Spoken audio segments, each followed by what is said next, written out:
কল্পতরু শ্রীরামকৃষ্ণ। কল্পতরুর তাৎপর্য অনুধ্যান। ঠাকুর খাঁটি কল্পতরু। তিনি চাইতে শিখিয়েছেন, শুধু নয়, কি চাইতে হয় তাও শিখিয়েছেন। কি চাইতে হয় তা যদি না জানি, তবে তো কল্পতরুর নিচে বসে শুধু খাটিয়া খাবার জল সেবাই পাবো না, পাবো শেষ পর্যন্ত বাঘও।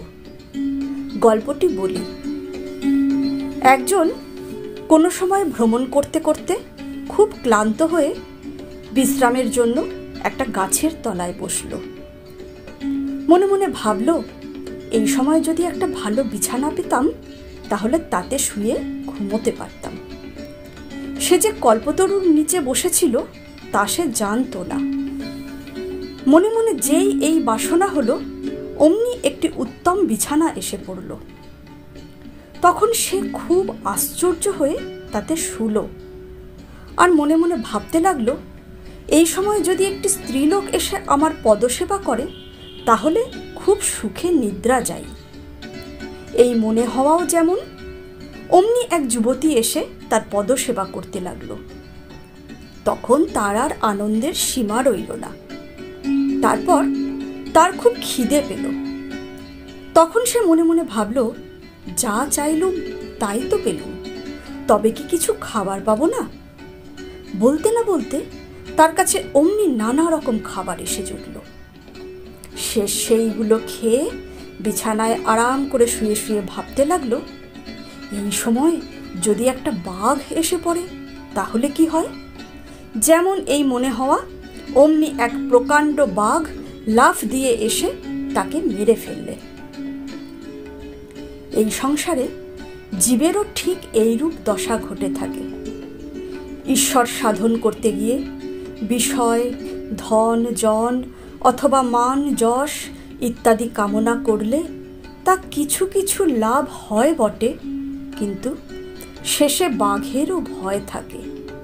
অর্থাৎ রোগ, শোক, তাপ, অপমান ও বিষয় নাশরূপ বাঘ স্বাভাবিক বাঘ হতেও লক্ষ গুণে কষ্টদায়ক।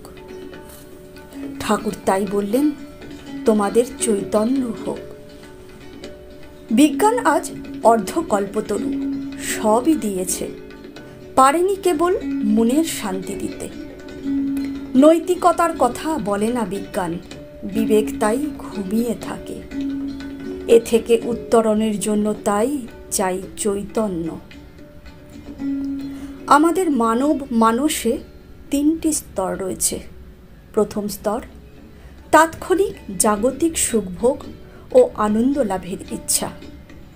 দ্বিতীয় স্তর এই ইচ্ছার সময়কাল দীর্ঘায়িত করা। তৃতীয় স্তর সুখ দুঃখের পারে শাশ্বত আনন্দ লাভের আকাঙ্ক্ষা, যা অবশ্যই উন্নত মানুষের ক্ষেত্রেই প্রযোজ্য।